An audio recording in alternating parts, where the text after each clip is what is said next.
Vercingétorix se dirige alors vers Alésia et entraîne son ennemi à ses trousses.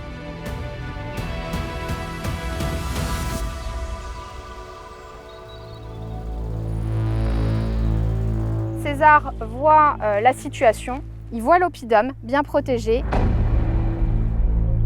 et il décide de ne pas attaquer directement Vercingétorix ni la ville d'Alésia, il va installer le siège.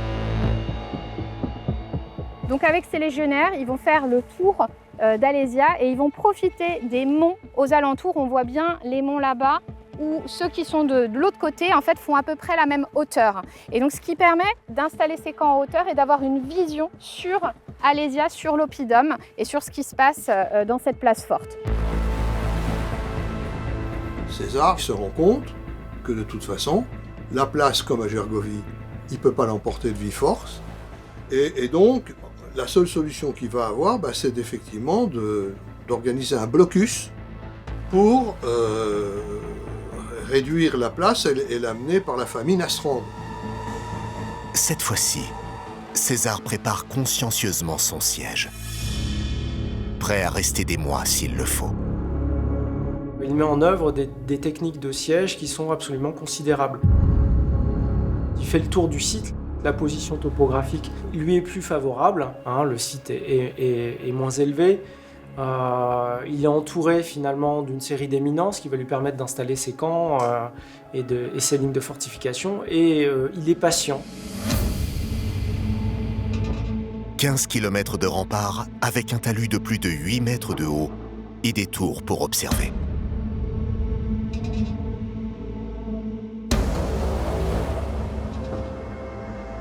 Là, on est actuellement en fait comme si on était en plein dans la ville d'Alésia, la ville gauloise d'Alésia. Donc il faut imaginer sur ce grand plateau, 97 hectares, il y a cette ville qui est installée là, et donc Vercingétorix, pendant le siège, vient s'y réfugier.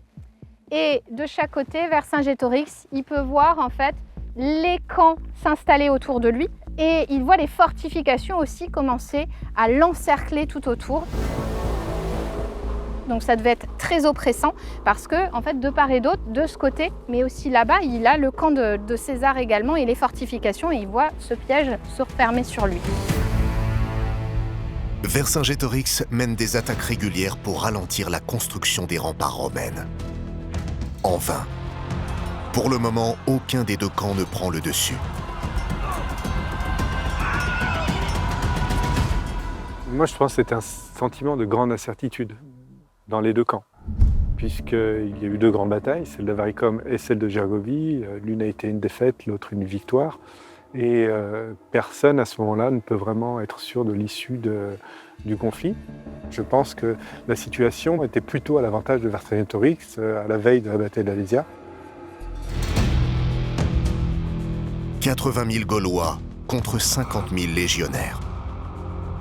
Pour faire basculer la bataille de son côté, Vercingétorix met en place la grande stratégie de Gergovie, celle de sa victoire.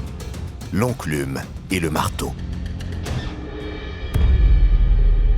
Vercingétorix a imaginé une enclume qui était la ville d'Alésia, qui était imprenable à l'époque.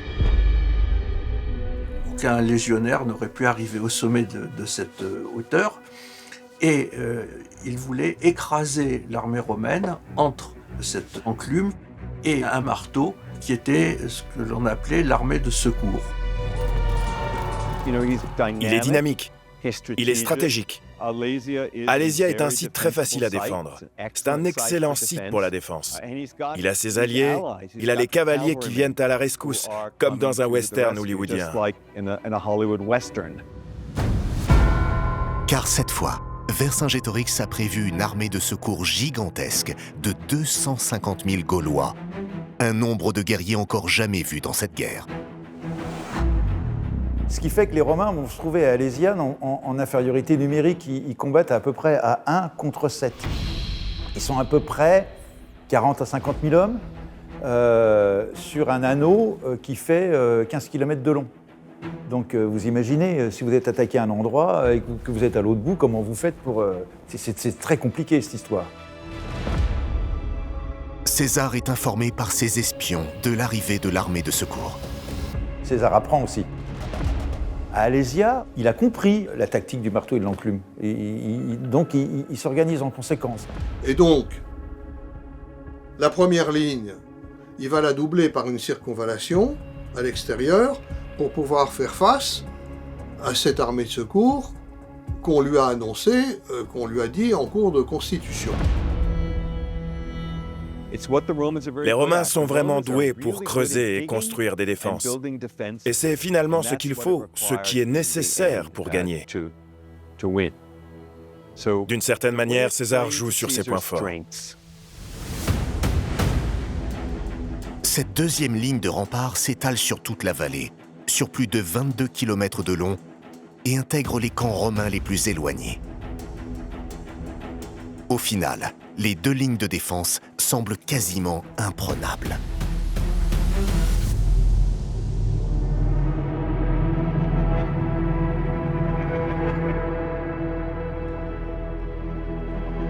On est comme si on était à la place des Romains, là, donc protégés de part et d'autre par ces fortifications construites par les légionnaires romains.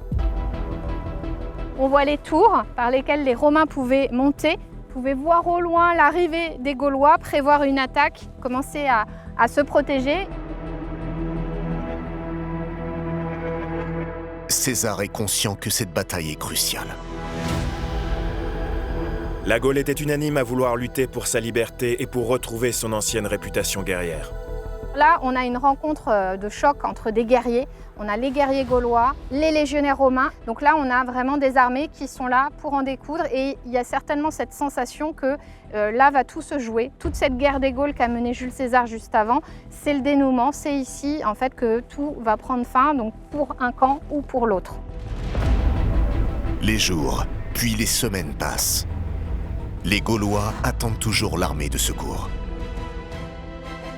À l'intérieur d'Alésia, les problèmes commencent. À l'intérieur du site, il commence à avoir des problèmes de ravitaillement aussi. Donc on sent que voilà, les choses se délitent. Il y a un moment donné où la population civile devait être partisan de la reddition. Vercingétorix n'en voulait pas. Donc il leur a dit, puisque vous voulez vous rendre, allez hop, tout le monde dehors. Et cette population va connaître un terrible sort puisqu'elle va être coincée entre l'oppidum d'Alésia et les fortifications romaines. César, bien sûr, ne va pas les gracier, ne va pas les laisser passer, sortir de cet état de siège. Il va les laisser mourir devant les yeux de Vercingétorix. C'est aussi une guerre psychologique et donc c'est aussi un atout pour lui que ces guerriers et Vercingétorix voient en fait la population mourir devant leurs yeux. 6 semaines après, l'armée de secours arrive enfin. Les attaques s'enchaînent pour rompre les lignes de César. L'armée de secours et Vercingétorix se battent nuit et jour sur plusieurs zones sans relâche. L'espoir est toujours là d'écraser César et ses légions. Hurlements des deux côtés. C'est le massacre. Il faut tenir bon. C'est aujourd'hui, c'est maintenant que se dessine le résultat de tous les combats précédents. Vercingétorix et ses armées tentent une dernière fois de percer les lignes romaines. En vain. Après 7 jours de combats acharnés, le sort des Gaulois semble scellé.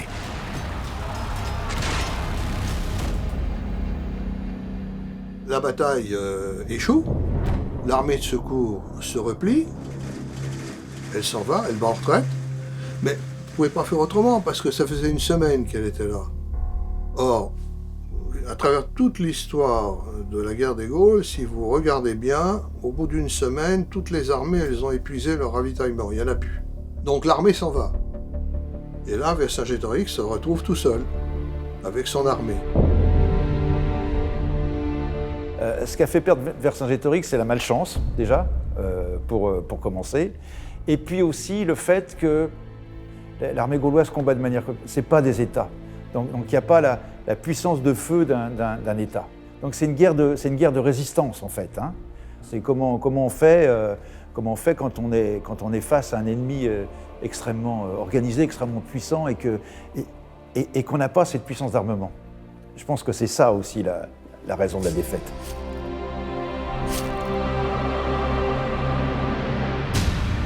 Vercingétorix est le premier grand chef certainement de notre histoire, donc, grand chef militaire, mais il n'a pas eu de chance. C'est tout. Et c'est comme ça que ça devait se passer. C'est la fin du soulèvement gaulois et de Vercingétorix. Vercingétorix est livré. Les armes sont jetées au sol. En une seule phrase, César termine l'histoire de Vercingétorix. Il n'écrira plus jamais son nom. La description que César fait de la fin de Vercingétorix, à la fois sa décision de se rendre, la noblesse de sa décision de se rendre pour épargner à son peuple de nouvelles souffrances, et la manière dont il se rend à César, c'est une fin très digne. Il vient simplement vers César, jette ses armes, et c'est la fin de l'histoire. 6 ans après sa reddition, Vercingétorix meurt dans les prisons romaines. César pense avoir effacé le nom de son ennemi de l'histoire des hommes. Pourtant, à la fin du XIXe siècle, un tableau fait sensation.